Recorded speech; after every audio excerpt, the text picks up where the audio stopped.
कौन से काम हैं जिन्हें हमें करना चाहिए। सबसे पहले लिखा है कि शतम विहाय भोक्तव्यम सहस्त्रम स्नानम आचरेत लक्षम विहाय दातव्यम कोटि तप्ता हरिम भजे। अगर हमारे पास शतम विहाय भोक्तव्यम, अगर हमारे पास 100 काम हो तो उन्हें छोड़कर क्या करना चाहिए? भोजन करना चाहिए। अगर हमारे पास 100 काम है तो उनको छोड़कर क्या करना चाहिए? भोजन। आप कहोगे बोले पंडित जी ने बहुत अच्छी बात बताई। अरे बोले जागो और 100 काम न छोड़ो और पहले भोजन करो। आप यही सोचोगे पंडित जी ने कहा है, लेकिन यहां से आगे की बात सुनो पहले कि शतम विहाय भोक्तव्यम सहस्त्रम स्नानम आचरेत। सहस्त्र कहते हैं 1000। अगर 1000 काम आपके पास हैं तो उनको छोड़ के पहले स्नान करो। तो भोजन करना बड़ा हुआ कि स्नान करना? वहां 100 काम छोड़ रहे हो और यहाँ 1000 काम छोड़ रहे हो, तो 1000 काम के अंदर 100 काम आ गए। यानी जितना हो सके 1000 काम छोड़ के पहले स्नान करो। अब बहुत से बिना स्नान करके खा लेते हैं। ऐसा शास्त्रों में निषिद्ध किया गया है। जो बिना नहाए भोजन करता है वो शास्त्र के विरुद्ध है। और एक बात बताएं, शास्त्र के लिए तो विरुद्ध है जो है, लेकिन वैज्ञानिक दृष्टि से भी, चिकित्सा पद्धति के दृष्टि से भी बिना नहाए भोजन करना गलत है। क्यों? आप कभी भी देख लेना, नहाने के बाद भूख लगती है और भोजन के बाद में सर्दी लगती है। सर्दियों में देखना भोजन करने के बाद में सर्दी ज्यादा लगने लगती है। आप कहोगे भोजन किया और एकदम से सर्दी लगने लगी, क्यों? क्योंकि शरीर में जितनी भी ऊष्मा थी, जितनी भी अग्नि थी, जितना भी ताप था, पूरे शरीर को मेंटेन किए हुए था सर्दी में आपके को। और जैसे ही भोजन किया वो पूरी ऊष्मा, वो पूरी गर्मी भोजन पचाने लग गई। अब बाहर का काम छोड़ दिया, इसलिए सर्दी बढ़ जाती है।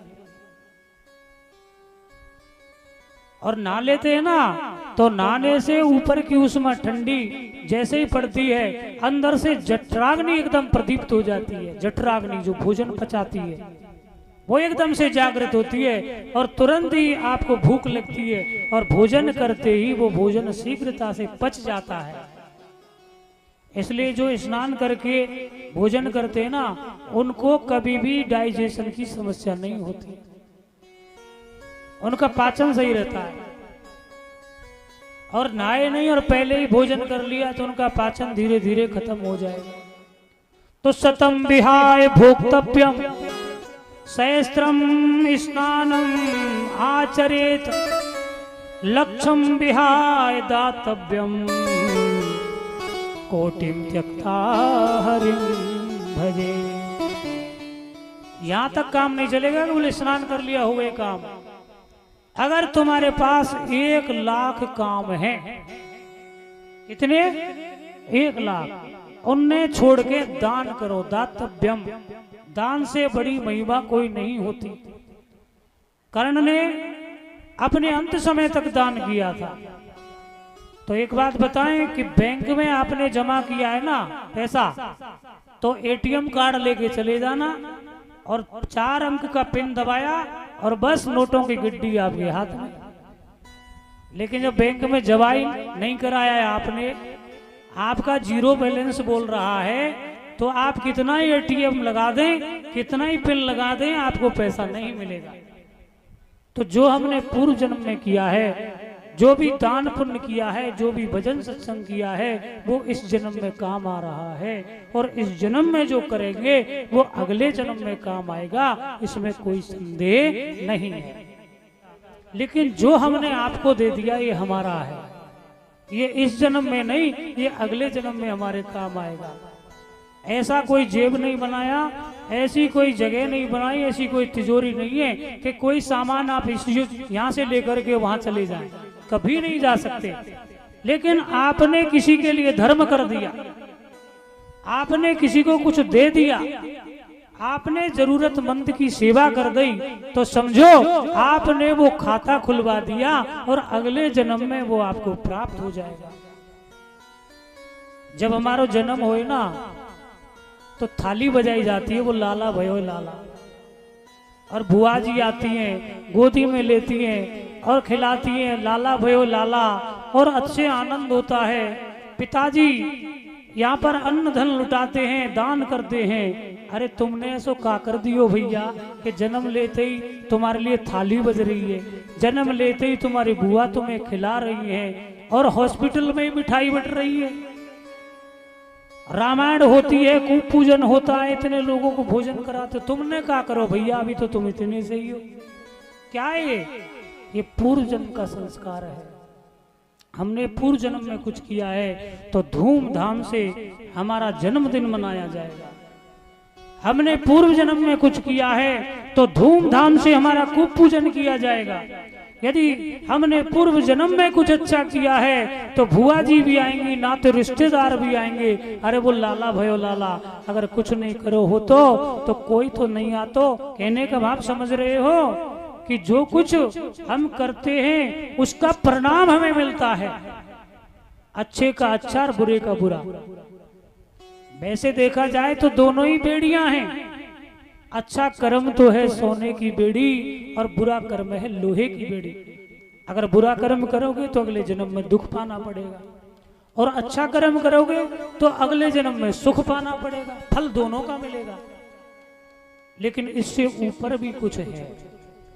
इससे ऊपर क्या है कि कायेन वाचा मन से इंद्रियर्वा बुद्धयात्मना बाणश्रते स्वभावात् करोति यद्यत् सफलं परस्मै नारायणायेति समर्पयेत्। तुमने कोई काम किया है अच्छा या बुरा, और तुमने कह दिया मैंने किया है, कर्ता मन के कर दिया, तो उसका फल तुम्हें ही भोगना पड़ेगा। अच्छा किया तो भी भोगना पड़ेगा, और बुरो कियो तो भी भोगना पड़ेगा। लेकिन तुमने अगर ये भाव कर लिया कि हे भगवान करने वाले तो तुम हो, हम तो एक निमित्त मात्र हैं, अगर हम ही कर लेते तो भगवान हमारी तो कोई सत्ता ही नहीं है। बताइए हम कोई कर्म कर सकते हैं क्या? भगवान की कृपा ना हो, भगवान की मर्जी के बिना कोई काम नहीं होता, तो फिर सारी बात हम अपने ऊपर क्यों ले लेते हैं? कोई अच्छा काम बन जाए तो बोले हमने किया है, और ठोकर लग जाए हे भगवान ये क्या किया, हमारा तो अंगूठा ही फूट गया। अब अंगूठा फोड़ो भगवान ने और अच्छो काम करो हमने। तो ये जब भाव रहता है तब हमको अच्छा और बुरा जो कर्म है उसका फल भोगना पड़ता है। और जो कुछ भी किया है प्रभु की अर्पण हो गया।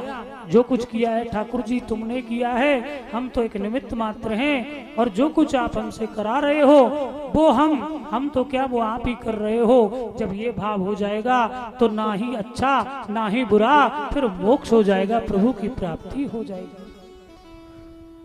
लक्ष्यम विहाय दातव्यम, यहाँ तक बात नहीं रुकी, आगे भी कहा है कि कोटिम त्यक्ता हरिम भजे, कि यदि करोड़ों काम तुम्हारे पास हो